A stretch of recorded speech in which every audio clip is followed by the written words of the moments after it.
Un jeu scénique impressionnant du pavé, messieurs, dames. Allez, oui, je sais. Alors on s'excuse par avance auprès de ceux qui connaissent déjà tout ça. Alors, parce qu'il y a toujours des spécialistes du syndicalisme dans les salles. Alors, ils nous ramassent. Hein. Mesdames et messieurs, l'arbre de la division syndicale. Ouais.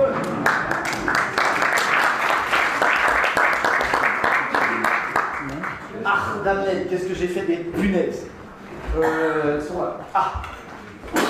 Alors, une petite révision, mais rapide et à la rapide. Mais il y a toujours des gens qui ne savent pas finalement pourquoi il y a autant de syndicats, ils ne savent bien comment ça marche. Alors, nos excuses par avance à ceux qui connaissent ça par cœur. On pense que c'est quand même important pour comprendre dans quel errement nous sommes. En général, on se fait là, ouais. Une fois, on a fait ça au festival Label Rouge, Joli Môme, c'est que des gauchistes. Ils ont tous des t-shirts avec quelque chose écrit dessus. Donc, alors là, tu sais, on disait, alors là, création de la, je sais pas quoi, c'était pas le 19, c'était le 18 février. Et puis il faisait 22 degrés, il y avait un vent de nord-ouest.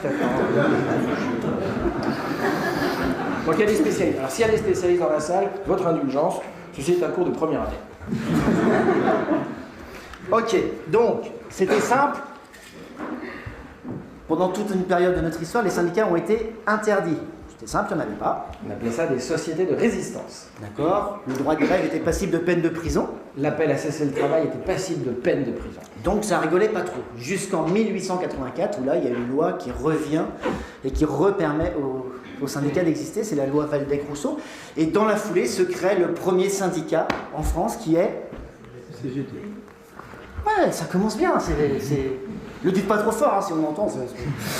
Donc la CGT, tout à fait, la CGT. On commence avec la CGT. En 1885. Alors c'est pas encore la CGT parce que en 1885, voilà, c'est encore la Fédération nationale des syndicats, la FNS, et ils vont fusionner 10 ans après. En 1895, avec la Fédération des bourses du travail, chère à Fernand Pelloutier.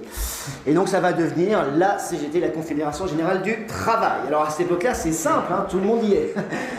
Tout le monde non, en fait, parce que tout de suite se crée un second syndicat. Lequel? Ben oui, la CFTC, la Confédération Française des Travailleurs Chrétiens. À l'époque, ça peut se comprendre parce que, bon, les chrétiens et les cocos dans le même syndicat, pas évident. Ça s'appelle le pacte manqué. Ça, c'est marrant. Mais là, c'était normal qu'il y ait un syndicat chrétien. D'abord, les apôtres étaient syndiqués, il faut le savoir. Il y en avait 11 à la CGT et 1 à la CFDT. On vous laisse deviner comment il s'appelait.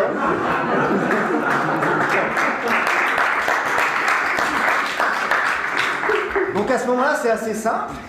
Ça dure pas très très Vous longtemps. savez pourquoi le pape il fait ça dans ses discours toujours? Parce qu'il traduit ça en 10 langues.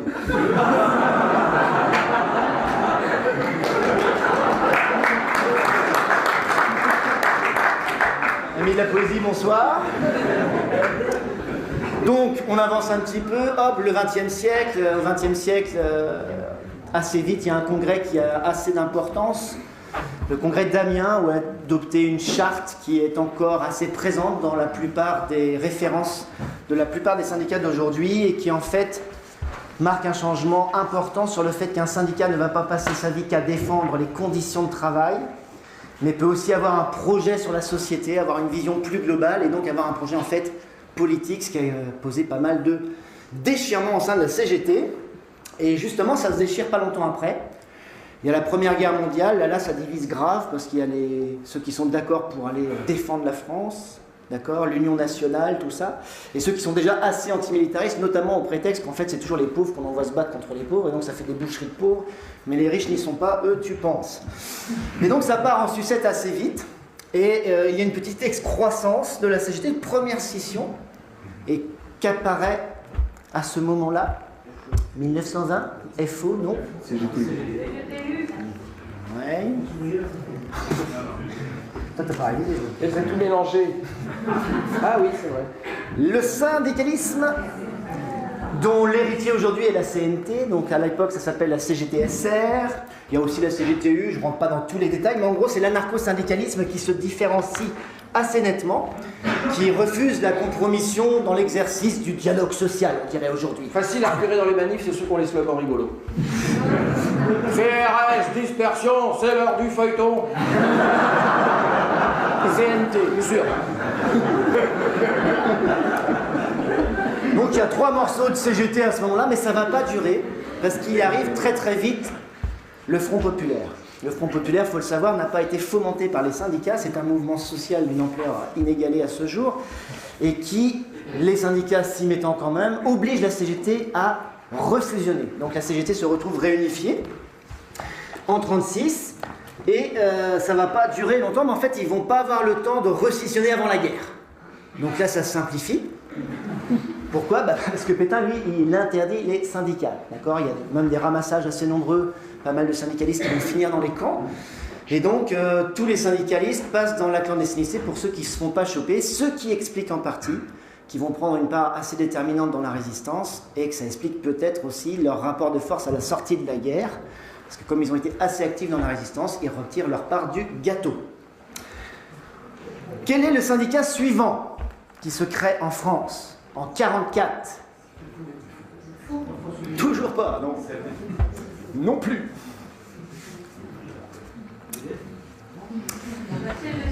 Yeah. La CGC, donc c'est pas vraiment un syndicat, mais bon. Celui des cadres, parce que tu comprends, on peut pas défendre les salariés et les cadres dans le même syndicat. Tous en Suisse, tous en Suisse. Donc lui, on le met pas sur l'arbre, on le met à côté pour qu'il se sente à l'aise. Et donc arrive la vraie scission de la CGT, et cette fois-ci, enfin, c'est FO, grâce à un soutien actif de la CBA. Enfin bon, c'est des bruits qui courent. Donc le vrai nom de la FO, c'est FO-CGT, hein, CGT-FO. Et donc eux, ils scissionnent. Ça fait un peu de bruit dans le Landerneau. Alors il y a plusieurs explications, très caricaturales évidemment, hein. La première, c'est qu'il y a les cocos d'un côté et les socialos de l'autre. Bon, d'accord, c'est assez plausible. Il n'y a pas que ça quand même, il y a aussi la façon dont le plan Marshall vient complètement installer les entreprises américaines en France. Ils font toujours pareil, ils rasent le pays, puis après, comme en Irak aujourd'hui par exemple, et après ils mettent leurs entreprises pour pouvoir reconstruire, c'est très pratique. Et donc il y a des forts désaccords là-dessus, donc bon, ça scissionne tout de suite, sauf dans un secteur d'activité.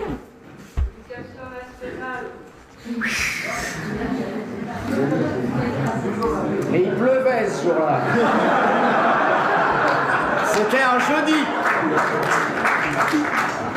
Il y avait un vent sud-sud-est, 17 km/h. On n'a même pas retrouvé le logo, mais bon, la FEN se crée. En fait, ce qui se passe, c'est que dans la Fédération de l'Éducation nationale, ils refusent la scission CGT-FO et tout le monde reste dans le même syndicat. Peut-être que c'est pour ça que dans les Ducnats, il y a eu pas mal d'acquis, qu'ils ont même irrigué par la suite pas mal d'acquis pour la fonction publique et même, dans une certaine mesure, pour le droit privé au fur et à mesure des années. Simple hypothèse. Hein. Ensuite, quel syndicat apparaît ? On était donc en 47, je ne l'ai peut-être pas dit, c'est en 47 la scission. C'est un syndicat. Oui. Ouais, la CFDT, il n'y a pas de raison, les chrétiens scissionnent aussi. Hein. Ne jamais laisser traîner un stylo près de la CFDT. Tendance à signer absolument compulsif. Alors attention, à cette époque-là, la CFDT, c'est pas du tout celle de maintenant. Non. Il y a des gens très très chouettes là-dedans, ils sont beaucoup plus à gauche que maintenant. LIP, c'est formidable.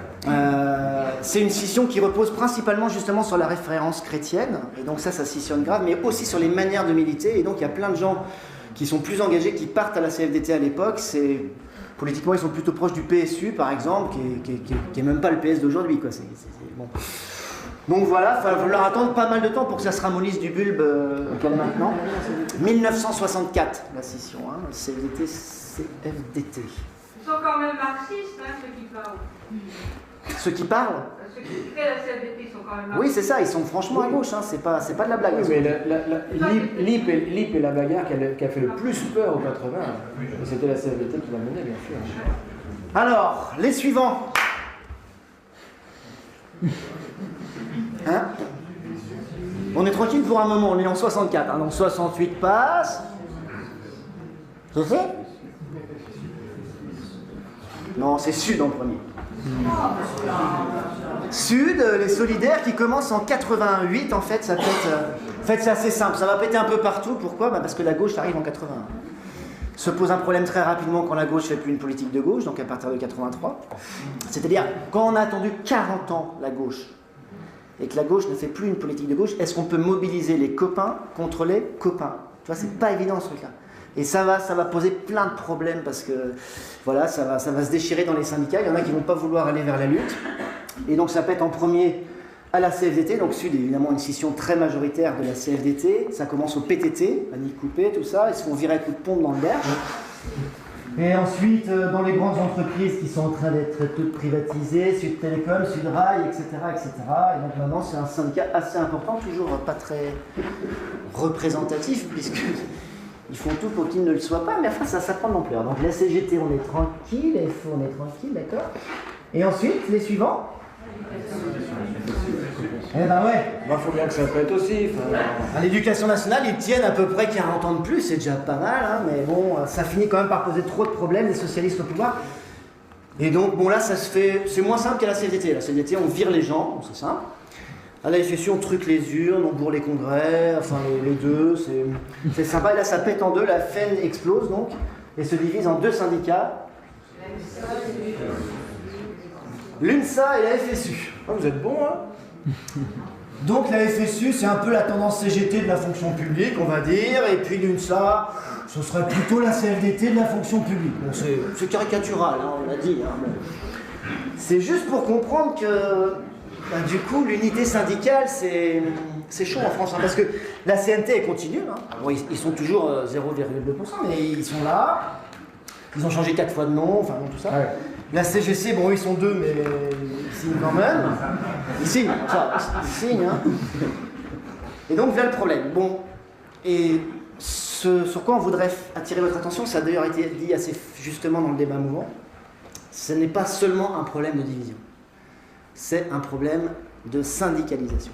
En France, on a 8% en moyenne de syndiqués. Cette moyenne cache des différences assez importantes. Dans le public, on est encore autour de 15-16% de syndiqués. Dans le privé, on tombe à 5%. Et ça, c'est pour les grosses boîtes plutôt, parce que dans les PME, on est en dessous, assez nettement, des fois 0, des fois 2-3%. Chez les précaires, je ne vous en parle pas. Et les jeunes sont la catégorie d'âge la moins syndiquée en France. Donc on a un problème, c'est que pour avoir un rapport de force avec un gouvernement aussi déterminé à péter tous nos acquis sociaux, il nous manque un petit peu de masse à la base pour pouvoir avoir quelque chose à dire d'audible. Alors bon, c'est en train de bouger beaucoup, parce qu'il y a une loi qui est passée en 2008, une loi sur la représentativité syndicale qui va empêcher ce qui a été dit tout à l'heure, c'est-à-dire la signature d'accords par des syndicats minoritaires. Ça va sans doute avoir beaucoup d'importance. Cette loi sur la représentativité syndicale, elle a aussi des défauts. Évidemment, tu ne penses pas qu'ils l'ont laissé passer si elle était qu'intéressante pour les salariés. Et donc, il y en a qui prédisent que bientôt, il va y avoir des regroupements, des fusions syndicales. En tout cas, c'est peut-être ce qu'on peut espérer. Donc, il y aurait un pôle autour de la CGT, avec certainement Sud et, j'espère, la FSU. J'y suis. Encore. Bon, la CNT, évidemment, ce serait de ce côté-là. Je choisis le côté gauche, hein, c'est par hasard. Mais... voilà, on se fait des couilles, on se fait des nouilles encore.